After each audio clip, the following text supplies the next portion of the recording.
ওকে বারবার দেখেছি লাল রঙের শাড়িতে ডালিম ফুলের মতো রানা।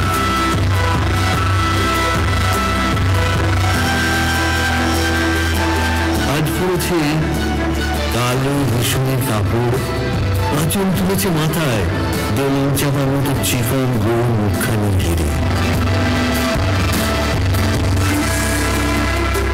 মনে হলো কালো রঙে একটা গভীর দূরত্ব ঘনিয়ে নিয়েছে নিজের চারদিকে, যে দূরত্ব সর্ষে ক্ষেতের শেষ সীমানায় শাল বলে মিলার জন্য।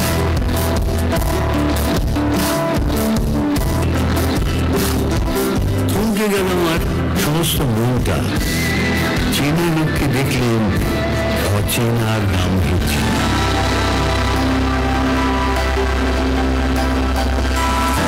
হঠাৎ খবরের কাগজ ফেলে দিয়ে আমাকে করলেন নমস্কার, সমাজবিড়ির পথ গেল খুলে, আলাপ করলেন শুরু, কেমন আছো, কেমন চলছে সংসার ইত্যাদি।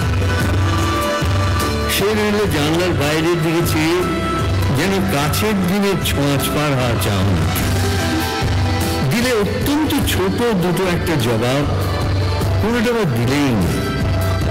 বুঝিয়ে দিলে হাতের অস্থিরতায় কেন এসব কথা, এতে অনেক ভালো চুপ করে থাকা। আমি ছিলাম অন্য বঞ্চিতে সাথীদের সঙ্গে, একসঙ্গে আঙুল নিয়ে জানালে কাছে আসছে, কোনো কোন সাহস নেই। বসলো ওর এক বেঞ্চিতে, গাড়ির আওয়াজের আড়ালে বললে মধুস্বরে, কিছু মনে করো না, সময়ের কথা সময় নষ্ট করবার, আমাকে নামতে হবে পরের স্টেশনে, দূরে যাবে তুমি, দেখা হবে না আর তুমি। তাই যে প্রশ্নটার জবাব এতকাল থেমে আছে শুনবো তোমার মুখে, সত্য করে বলবে তো?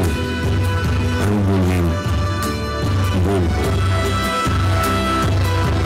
বাইরের আকাশের দিকে তাকিয়ে শুধু হলো, আমাদের গেছে যে দিন একেবারেই কি গেছে, কিছুই কি নেই বাকি। একটু রইলেন চুপ করে,